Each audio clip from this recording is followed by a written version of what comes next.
안녕하십니까, 일려십니다. 국토부 실거래가 방송을 시작하도록 하겠습니다. 오늘의 제목은 희한한 거래가 하나 있어갖고 행당 한진 엄청 큰 단지죠. 여기도 한 2, 3천 세대 될 거예요. 성동구 한강벨트 마용 성공할 때 성동구 직거래이긴 하지만 5.5억이 폭락을 했어요. 여기 그래프 아실 거 보이시죠? 한강벨트 폭락의 트리거가 될까요? 이거 어저께 거래되고 신고한 거예요. 그러니까 어저께 신고된 거예요. 그러니까 하루 만에 신고됐더라고 이거. 2월 달 겁니다. 저는 그러니까 1월 달 거는 지금은 여러분들 오르든 내리든 배제를 해야 돼요. 왜냐하면 이번에 변곡점이 이재명 대통령이 트윗을 시작한 1월 23일 이후 그것도 그 토지 허가가 서울은 다 토지 거래 허가 지역이기 때문에 보름 정도 있다가 실거래가 되는 게 실제로 이재명 대통령의 입에서 나온 그 공포스러운 그 중과 위에 없다. 근데 그 전부터 소문이 좀 났었거든요. 슬금슬금 한 열흘 전부터. 그러니까 이 거래도 직거래긴 하지만 아는 사람한테, 그러니까 시장에서가 금매로 내놓기는 좀 억울하고 아깝고 하니까 아마 뭐 지인들 간의 어떤 직거래인데, 과거에도 2021년도 9월 달에 상토 꺾일 때도 이런 거래가 한두 건씩 나오기 시작했거든요. 보통은 이제 이런 강세장일 때는 이런 거래가 나와도 금방 원래 그 평상시에 거래가 신고가 되면 그게 평균이 되잖아요. 그럼 보통 우리가 스무딩 된다고 그러거든요. 평화라. 근데 변곡점에서는 거래가 안 되기 때문에 요 거래가 당분간 그냥 남아 있어요. 정상적인 여기 거래가 신고가 되면은 평균까지 여기에 점이 올라갈 거 아니에요. 여기 있는 점이 여기로 올라갈 거라고. 이런 게 덜 나타나요. 그러면서 차츰차츰 그러니까 매매가 안 되면서 급락한 거래가 쌓이면서 이제 그게 시세가 돼 버리는 거지. 그러니까 어쩌면 이게 저는 어떤 되게 상징적인 거래가 될 수 있다고 봐요. 이게 2월 4일자 거래거든요. 자, 일단 실거래가부터 보도록 하겠습니다. 자, 이 중에서 필요한 것만 볼게요. 자, 1년치만 보도록 하겠습니다. 1년치 이건 종합한 거고, 요거는 이제 전일 대비 변동인데, 거래 때문에 제가 이걸 보는 이유는 주로 거래 때문에 봅니다. 자, 예를 들어서 오늘 거래가 236건이 신고가 됐어요. 근데 이번 달은 아직 며칠 안 됐잖아. 그러니까 이번 달은 신고된 게 몇 개. 어휴, 물 한 잔만 마실게요. 자, 근데 지금 신고되는 건요, 대부분 지난달 거예요. 1월 거예요. 221건데 31건이니까 당연히 지난달 거죠. 그러니까 오늘 등락이 전일 대비 증감분은 대부분 이번 달 게 아니라 지난달 거예요. 그러니까 그 중에서 이번 달 거 잘 골라봐야지. 지난달 거는 계속 오른 중에 뭐 오를 수가 있어요. 근데 문제는 이재명 대통령의 트윗이 시작된 1월 23일 그 시점을 기준으로 실제로는 한 열흘 정도 전부터 소문이 있었어. 자, 그 다음에 여기 보시면요. 그 다음에 여기 평균 거래 매매가거든요. 평균 매매가 9억이 안 돼요. 왜냐면 월 초에는 하루 이틀 만에 신고되는 건 보통 뭐 7억짜리, 5억짜리, 3억짜리 이런 거 역세권에 있는 거, 그거는 부동산에서 그 건물에 있는 부동산에서 계약한 다음에 그날 신고를 해버린다고. 하루 이틀 만에. 근데 30억, 40억 이런 거는 일주일, 보름 이렇게 있다가 신고하잖아요. 그러니까 월 초반에는 항상 이래요. 그다가 나중에 쭉 지난달에도요, 전부 10억이 안 됐었어요. 다 올라온 겁니다. 그래도 올라왔어도 14억대 거래되다가 13억대 거래되다가 12억대 거래되다가 지금 11억 왔다 갔다 하고 있습니다.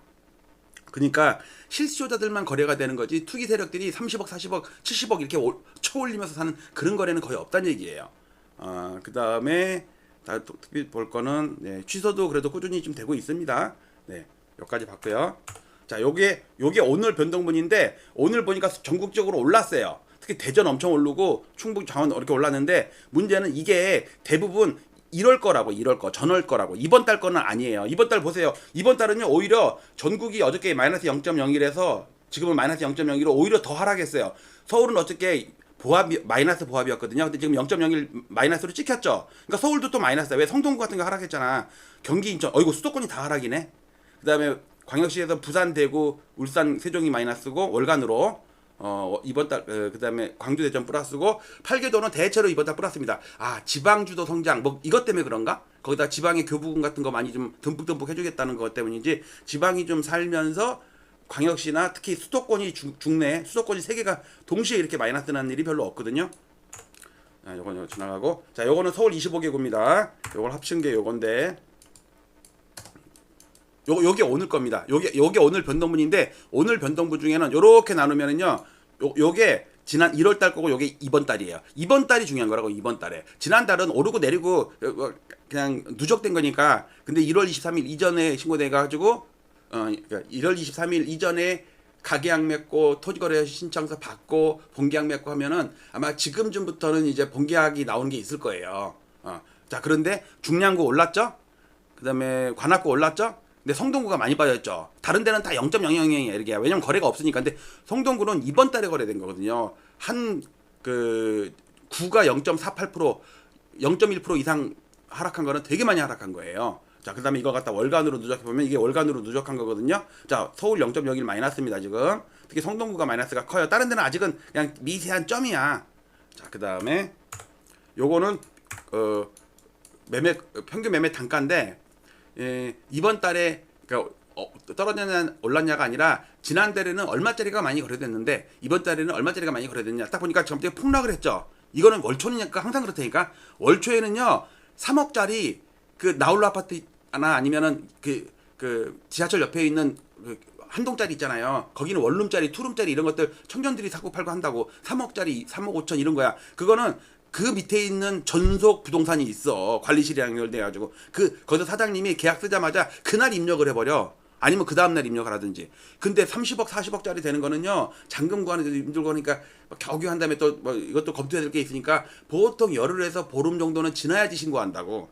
그러니까 월초에는 항상 이렇게 폭락한 거래가 평균 매매가가 돼요. 이거가 또 오해하면 안 돼요. 제가 매일 몇 년 동안 집계를 해보니까 그렇다 이거예요.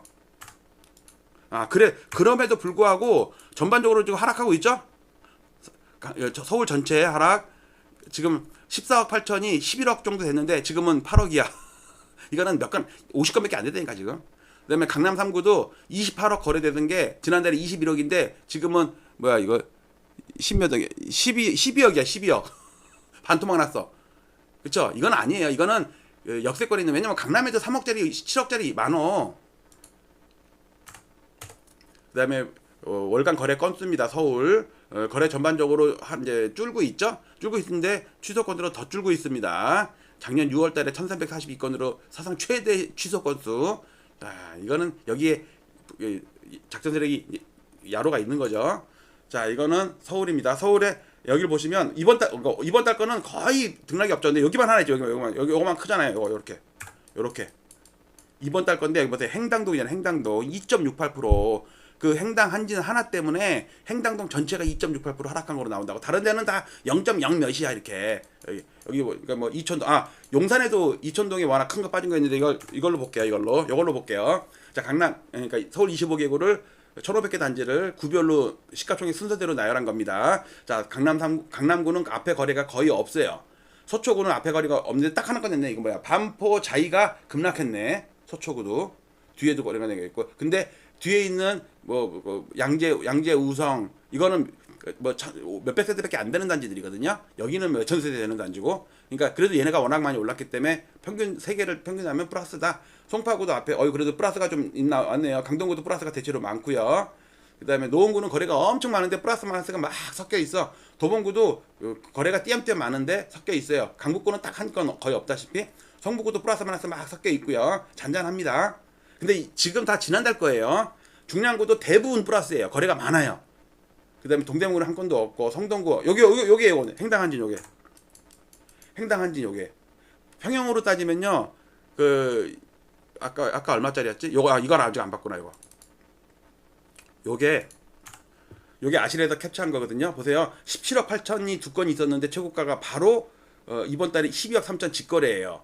그러니까 이거는 가족 간의 직거래일 가능성이 높아요. 근데 문제는 뭐냐면 이른 거래가 있은 다음에 후속 거래가 다시 17억짜리가 계속 되면 평균 단가는 16억, 15억으로 될 거 아니에요. 이만큼 올라올 거 아니에요. 근데 이 17억짜리 거래들이 18억, 17억 이런 거래들이 그 다음에 거래가 안 돼.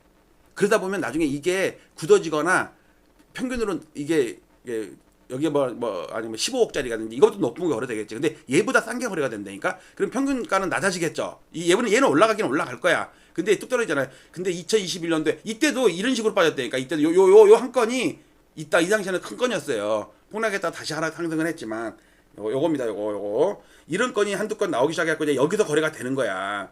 근데 여기 지금 이렇게 올랐잖아요. 여기서 이렇게 막 거래되다가 이렇게 오르다가 이렇게 빠져버리면 얘가 역사적인 상수가 되는 거지. 자, 마저 할게요. 놓은 것까지 봤고 성동구 봤습니다. 광진구는 하나도 없어요. 용산구도 띄엄띄엄인데 여기에 이천 체리투스가 오늘 급락을 했네. 얘도 시가총액 꽤 크단 말이에요. 중구도 두 건 플러스 있고요. 종로구는 3건인데 조금씩 마이너스네요. 은평구도 3건 플러스 찔끔, 서대문구도 띄엄띄엄, 마포구도 딱 이 많은 단지 중에 딱 몇 건도 안 됐어. 그 다음에 동작구도 띄엄띄엄, 하나 플러스는 대방 대림 하나가 플러스가 있고요. 영등포도 거의 거래대가 없다시피 하죠. 띄엄띄엄. 양천구도 플러스 마이너스 띄엄띄엄 있습니다. 강서구도 상위권은 없고 중위권 중에서 등락이 좀 있고요. 금천구도 거래가 꽤 많네요. 금천구는 단지의 세대수가 다들 작아요. 웬만하면. 관악구도 여기 뭐냐, 봉천 두산아파트가 오늘 급등한 게 하나 있어가지고 여기 봉천 벽산 1차가 급락을 했었음에도 불구하고 얘가 워낙 많이 올랐기 때문에 관악구 전체적으로 플러스. 자, 구로구에서는요 뭐 하나가 크게 마이너스 났네. 이게 뭐냐, 개봉 한마을아파트 4.5%나 급락을 했네. 그러니까 플러스가 있음에도 불구하고 평균적으로 마이너스 0.17%. 자, 이번엔 경기도 43개 시군구를 볼게요. 앞에는요 거래가 거의 잔잔해요 오늘. 그쵸? 플러스. 근데 뒤로 가면 갈수록 이제 등락이 좀 크죠. 그러면서 경기도가 오늘 0.01 플러스예요. 그런데 문제는 요 대부분이 1월 거고 2월은 여전히 마이너스 0.05% 마이너스다. 잔잔하게. 여기 뭐 일산 동구 어저께 급락한 거래 했잖아요. 원시티인가 위시티인가. 네. 그리고 요거는 지금 왜 1월 23일부터 이재명 대통령이 트윗을 시작했냐면, 우리나라 60년 차트를 봤을 때 특히 20년 동안에 좁혀주고 있는 삼각 수렴형이 있거든요. 2000년 버블 세븐 때부터의 고점이 되고 확대하면 요겁니다. 이게 이게 노무현 대통령 때 고점, 이거는 문재인 대통령 때 고점, 그다음에 급락한 다음에 진동폭이 점점 줄어들고 있어요. 이때는 6년 조정이었는데 이때는 1년 반 조정이야. 그다음에 올랐어. 얘가 시가총액 상위 100등 안에 드는 아파트이기 때문에 엄청 센 놈들이에요. 아리팍, 뭐 반포자이 막 이런 것들이에요. 엘스 이런 것들. 근데 얘가 삑사리가 이게 살짝 벗어나려고 그러면 얘가 여기까지도 올라갈 수 있거든요. 요 추세선까지. 그러니까 이재명 대통령이 여기서 칼을 빼든 것 같아요. 얘를 끄집어 드리려고. 그러려면 고가주택, 강남 3구 이런 데를 타겟으로 조져야겠다라는 생각이 들어서 하루도 빼지 않고, 하루라도 트윗을 안 하면 입안에 가시가 돋치는 분이 이재명 대통령입니다. 그래서 저는 1월 23일을 되게 중요한 날로 보고, 그 시세가 반영되는 게 2월, 아직까지는 확실하게 반영 안 되고 지금까지는 아직 토지거래 신청 중일 거 아니에요. 2023일 날 뉴스를 딱 보고 그러니까 1월 24일 날 3일 날 카톡을 보고 24일 날 팔아야겠다, 큰일 났다 그러고 가계약을 맺었어. 그다음에 구청에다 이제 허가 신청을 제출을 했어. 근데 보름 걸려. 근데 이게 아마 다음 주부터 이제 나와갖고 본계약 맺으면서 계약이 될 거예요. 그러니까 어제 오늘 막 이렇게 거래된 거는 1월 23일 이전에 계약된 겁니다. 허가 보름의 허가 기간이 걸리니까. 그래서 저는 되게 중요한 맥점인데 이게 역사적인 변곡점이 될 가능성이 있다. 이것도 하나의 역사적인 변곡점. 전국은 지금 2021년 10월달에 변곡점이거든요. 다 여기 와 있어요. 여기.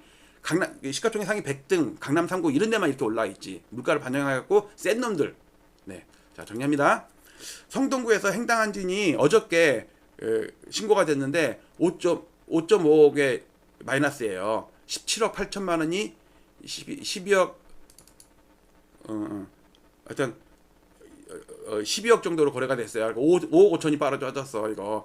자, 이게 그냥 직거래 어쩌다 벌어진 해프닝일 수도 있지만, 혹시 이게 심리적인 영향을 미쳐서, 왜냐면 아주 되게 예민한 변곡점 구간이잖아요. 이때 한강벨트 옆 동네까지 어떤 트리거로 작용할 수도 있지 않을까라는 생각이 들어서, 불현듯 들어서 오늘 국토부 방송은 이렇게 제목을 잡았습니다. 자, 또 저는 또 뉴스거리가 있으면 나타나겠습니다. 엘리엇이랑 같이 실거래가 매일매일 검토하면 살이 되고 피가 됩니다. 마치도록 할게요. 여러분들 좋아요도 눌러주시고 응원 댓글도 달아주시고, 엘리엇 잘한다, 데이터 좋다, 실거래가 유일한 실거래가 방송 마치도록 하겠습니다. 감사합니다.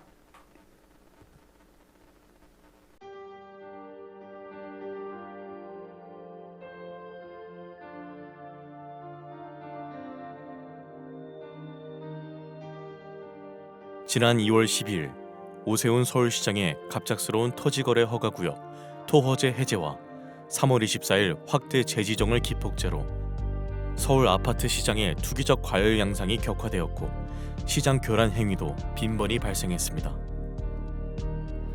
한국은행의 통계에 따르면 부동산이 가계 순자산의 73.7%를 차지한다고 합니다. 좁은 국토와 한정된 토지에서 남들이 들어가 살아야 할 주거 공간에 투기를 하고 막대한 불로소득을 올리고 자랑까지 하는 시대는 하루빨리 종식되어야 합니다. 부동산 시장의 투기와 주택 가격의 비정상적인 상승은 국민들의 주거 불안과 청년들의 근로의욕 저하, 사상 최악의 저출산 등 사회적 문제로까지 이어지고 있기 때문입니다. 저는 올해 3월 이후 국토부 실거래가 공개 시스템에서 비정상적인 계약 해제 건수가 폭증하는 것을 목격하였습니다. 아파트 시장을 폭등시키는 것은 일상적인 100건의 계약이 아닌 신고가 한 건에 의할 때가 많기 때문에 투기 세력들은 쉽게 이러한 유혹에 빠집니다. 과거에도 신고가 허위 등록 후 후속 계약이 등록되면 슬그머니 이를 해제하는 등의 사례가 종종 언론에 보도되기도 하였습니다. 이는 해당 아파트의 실거래가를 조작함으로써 시세를 올리려는 부정한 작전에 해당합니다. 그러나 이를 감시해야 할 국가기관의 조치는 어디에서도 찾아볼 수 없었고 그 실태조차 파악도 못하고 있는 것으로 보입니다. 이에 최근에 비정상적인 실거래가 대량 계약 해제 사태를 통계적으로 집계하여 과거와 비교하며 그 실태를 먼저 알리고자 합니다. 본 청원의 취지는 국토부 실거래가 공개 시스템의 신고가 허위 계약 등록 후 후속 계약 등록 시 이를 해제하거나 계약과 해제를 반복하는 자전거래 등 책임있는 국가기관의 아파트 실거래가 조작 여부 실태 조사를 촉구하기 위함입니다. 또한 허위 매물 등록과 시세 담합, 허위 계약 자전거래 등 부동산 시장을 교란시키는 작전 세력 감시를 위한 금융감독원, 증권감독원과 같은 부동산 감독원 설립을 촉구하기 위함입니다. 본 청원을 계기로 국가 차원에서 건전한 부동산 거래 질서를 확립하여 집값 폭등과 이로 인한 불로소득을 차단하여 사회 갈등을 해소하고 국민의 주거권을 보호할 수 있는 부동산 거래의 공정성 및 투명성을 확보해 주시기 바랍니다.